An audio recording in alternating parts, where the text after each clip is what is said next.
yang nggak ngerti ahli zikir ini lalu menuduh mereka meninggalkan syariat. Nggak ada namanya ahli zikir, ahli hakikat, ahli mahabbah meninggalkan risalah. Kenapa? Risalah itu sudah potongan diskon. Maka risalah itu rahmah. Kalimatnya wama arsalnaka, tidaklah kami utus engkau, risalahkan engkau wahai Muhammad kecuali sebagai rahmat. Rahmat kasih sayang. Udah diringkes, udah diringankan. Yang tadi 50 jadi 5. Itulah syariat 5. Kalau nubuah hakikat 50. Nggak ada ahli hakikat meninggalkan syariat. Nggak ada. Justru mereka paling ketat mengamalkan syariat. Menurut antum itu sunnat, bagi mereka wajib untuk dirinya sendiri.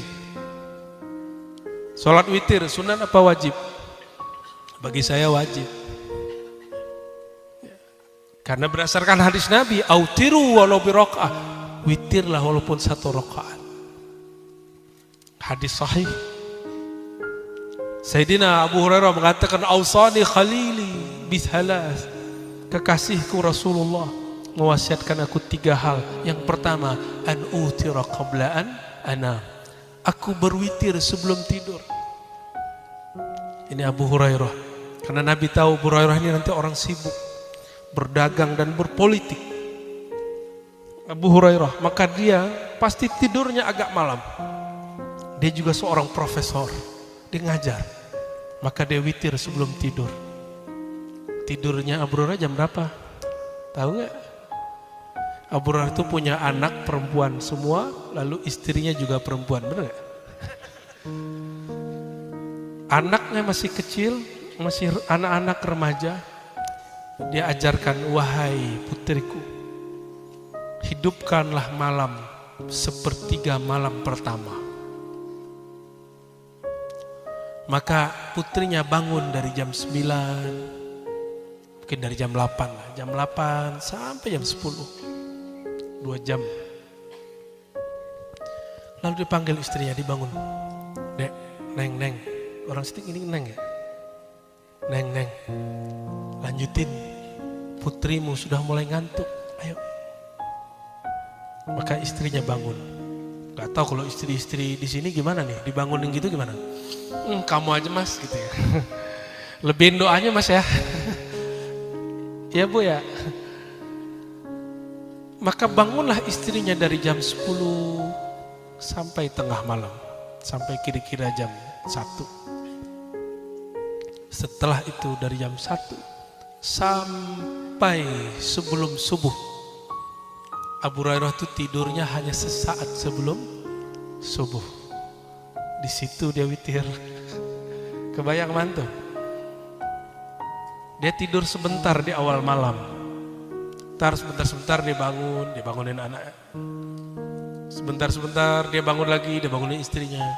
Jadi sebenarnya dia tidak tidur.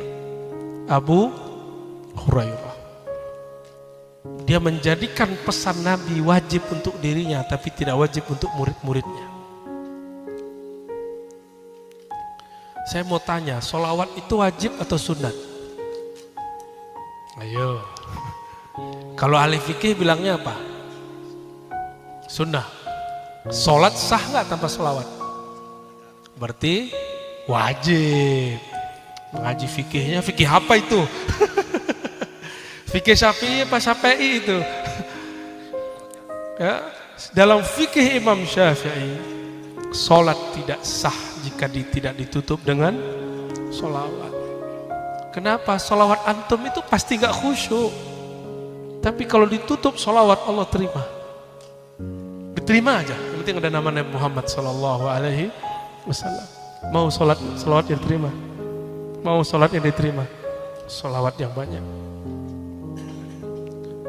Saya pastikan tadi sholat isya'nya hanya 0,0 sekian yang khusyuk. Selebihnya kusut. Ya. Minal khasyi'in, enggak. Minal kusutiyin. Kalau itu saya yakin. Yang ngomong bukan saya, Abdullah bin Amr, kata beliau dalam hadis Tirmizi.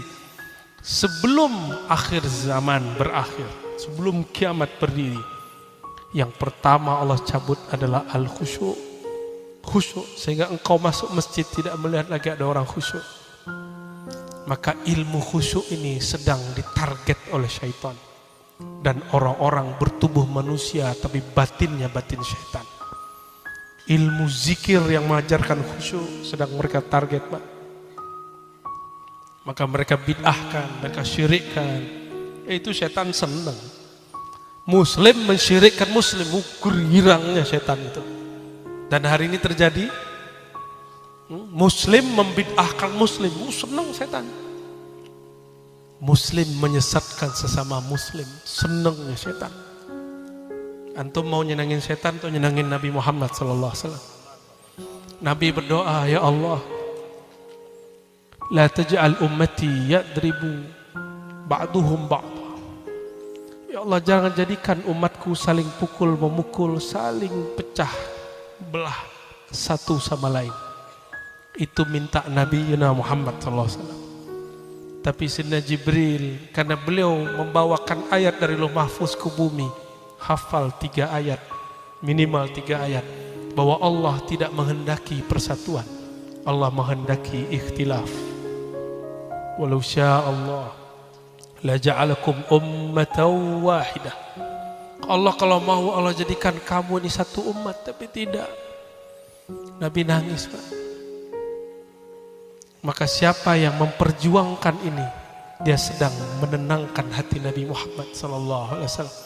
Maka saya berniat dari hati paling dalam, hamba Al-Fakir Ar-Razi Hashim, untuk memperjuangkan islah antara umat walaupun persatuan sulit. Kita islah antara umat Nabi Muhammad sallallahu alaihi wasallam. Tapi kawan kita islahnya cuma dalam bab kesamaan politik. Kalau sama politiknya dia islah. Dulu di masa Nabi ada pilkada nggak, Pak? Pilkabe, pemilu, nggak ada. Maka antum yang menganggap politik itu bagian dari iman, dia telah menjadi khawarij, pembawa bid'ah di umat ini. Antum yang dulu ngembos-ngembosi umat, mohon maaf, beda politik, beda pilihan, beda iman, antum telah memecah umat Nabi Muhammad SAW. Antum sudah bikin sakit hati Nabi Muhammad SAW. Sudah membuat Rasulullah sedih. Walaupun Rasulullah tahu takdir umat ini pasti berpecah belah, tapi jangan diperparah. Ini sudah dekat ke 2023, saya nggak banyak ceramah di luar. Ada, tapi nggak terlalu banyak. Menghindari karena sudah mulai masuk tahun politik. Bukan nggak mau ngomong politik, saya nggak ngerti politik. Serahkan kepada ahlinya, fardu kifayah. Sebagaimana ahli politik jangan juga ngomong agama yang dia nggak ngerti. Sepakat nggak? Islam tidak terpisah dari politik. Betul, Islam. Ente ngerti politik nggak? Ar-Razi nggak ngerti politik. Maka jangan giring-giring Ar-Razi ngomong politik. Ada yang mancing-mancing atau nyusup aja. Awalnya cium tangan, ketika beda pilihan langsung lari dia. Oh, berarti dia takzim kepada Habib, takzim kepada ulama, bukan karena cinta kepada Rasulullah. Dia takzim kepada ulama, kepada Habib karena sama pilihannya dengan dia. Itu bid'ah. Karena Rasulullah mengatakan, ahibbu ahla baiti hubban li. Kalau engkau cinta kepada ahlu bait, cintailah mereka karena cinta kepadaku. Di zaman partai belum ada. Di zaman pilkada, pilkabe, pemilu dan hati pilu belum ada.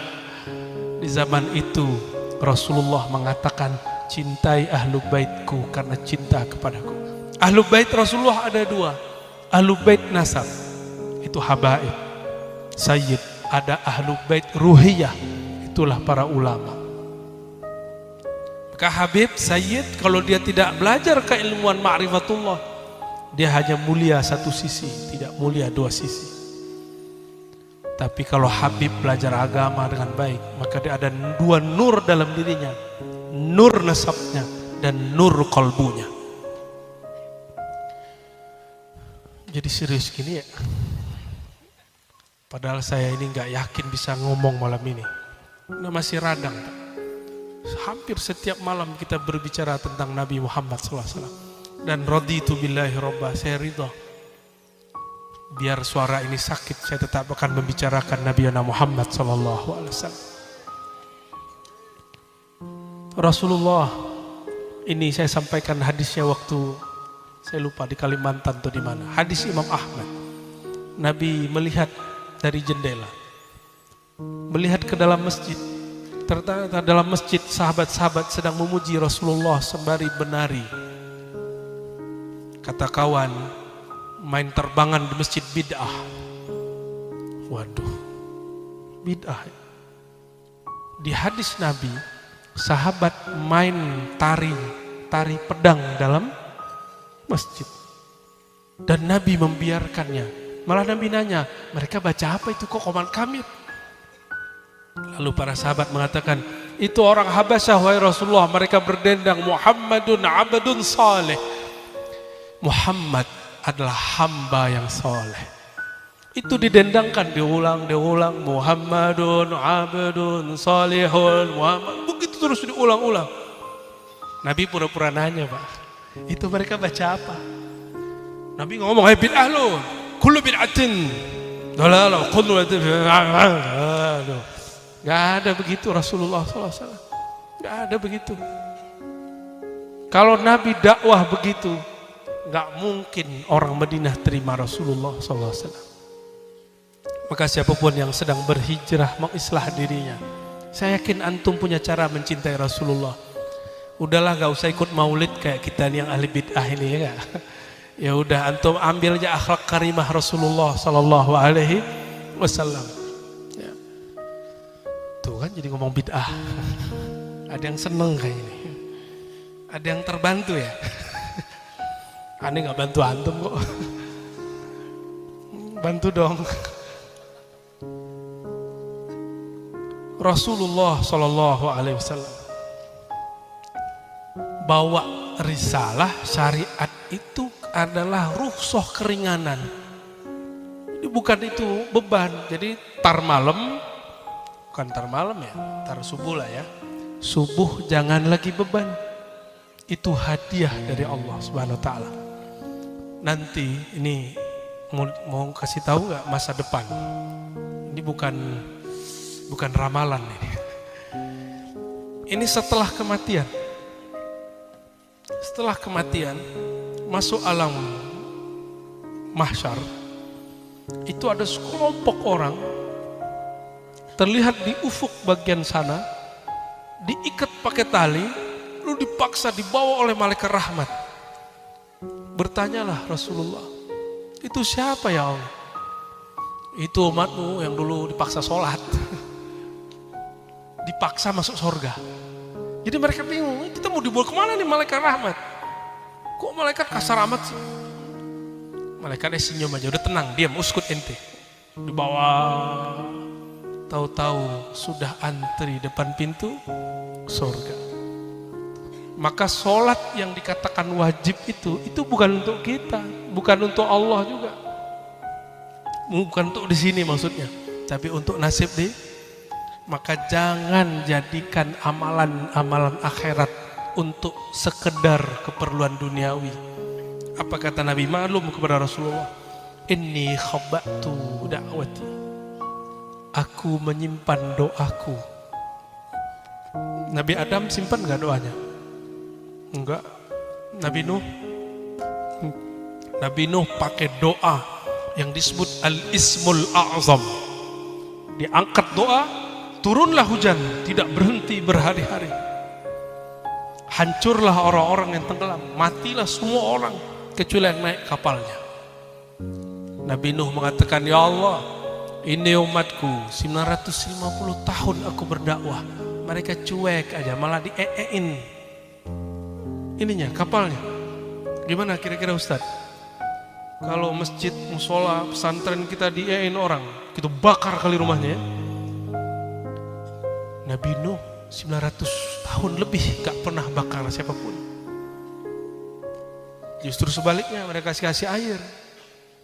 Tapi kebanyakan airnya air hujan. Apa kata beliau? Ya Allah, jika mereka punya keturunan pasti kafir. Disinilah Nabi Nuh kena. 2 kenanya. Untuk seorang mukmin itu biasa, nggak dosa. Tapi untuk seorang nabi ini menunjukkan tidak sempurnanya kenabian para nabi kecuali Nabi Muhammad sallallahu alaihi wasallam. Coba lihat Nabi Muhammad waktu dilempar lebih dahsyat. Nabi Nuh hanya dilempar kapalnya. Nabi Muhammad dilempar mukanya, wajahnya, mengalirlah darah. Disitulah Abu Bakar Siddiq radhiyallahu ta'ala anhu tidak tahan memandang Rasulullah SAW berlumuran darah. Maka beliau menjadi tameng Rasulullah SAW. Ketika ada kerikil tajam kena kepala Abu Bakar, itu Abu Bakar kalau antum cek jidatnya sudah nggak ada, nggak datar, tubuhnya sudah patah-patah, udah bengkak bagian rusuknya, lengkap sudah. Abu Bakar jadi tameng Rasulullah SAW. Tiba-tiba datang malaikat Jibril mengatakan, ya Muhammad, maukah kami gulung ini Taif? Apa jawaban Nabi? Hasbunallah wa ni'mal wakil. Cukuplah Allah. Tapi dia berhenti di situ. Itu zikir Nabi Ibrahim.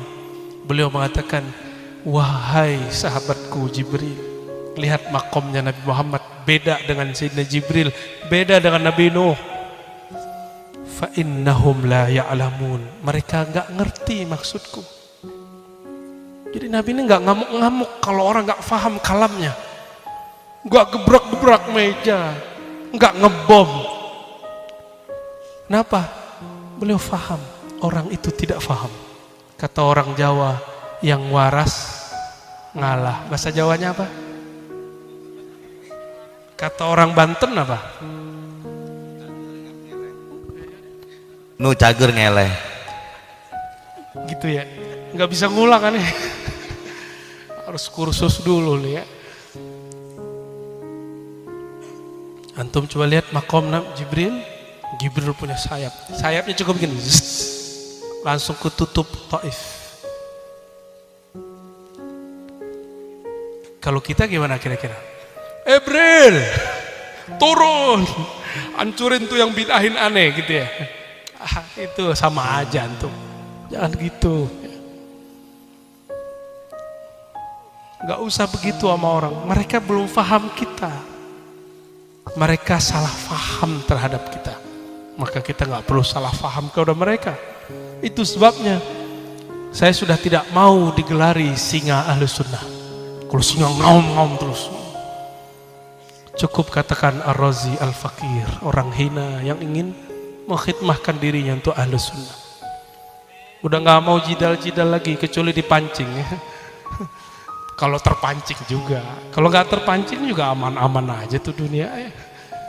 Seumur-umur dakwah sesekali aja terpancing. Karena dia merendahkan Rasulullah, saya baru naik suaranya. Kalau ar-razi direndahkan, saya terima.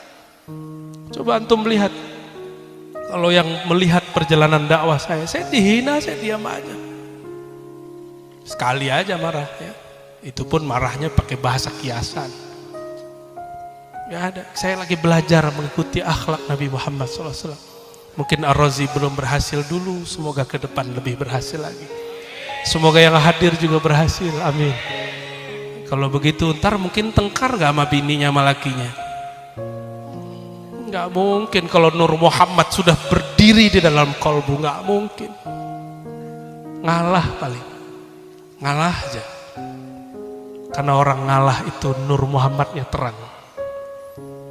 Nur Muhammadnya terang. Siapa yang ngajarin ngalah? Nabi Muhammad SAW. Ngalah untuk menang. Karena orang yang ngalah itu kekuatannya banyak. Orang yang suka marah-marah, energinya habis sebelum saatnya berjuang. Imam Mahdinya belum nongol kok. Ya, antum udah pengen perang aja ya. Tenang ya. Kita ini nggak ada yang takut jihad. Kita ini semua ingin jihad mati fisabilillah. Kalau ada perang fisabilillah hari ini, saya yang paling pertama maju insya Allah.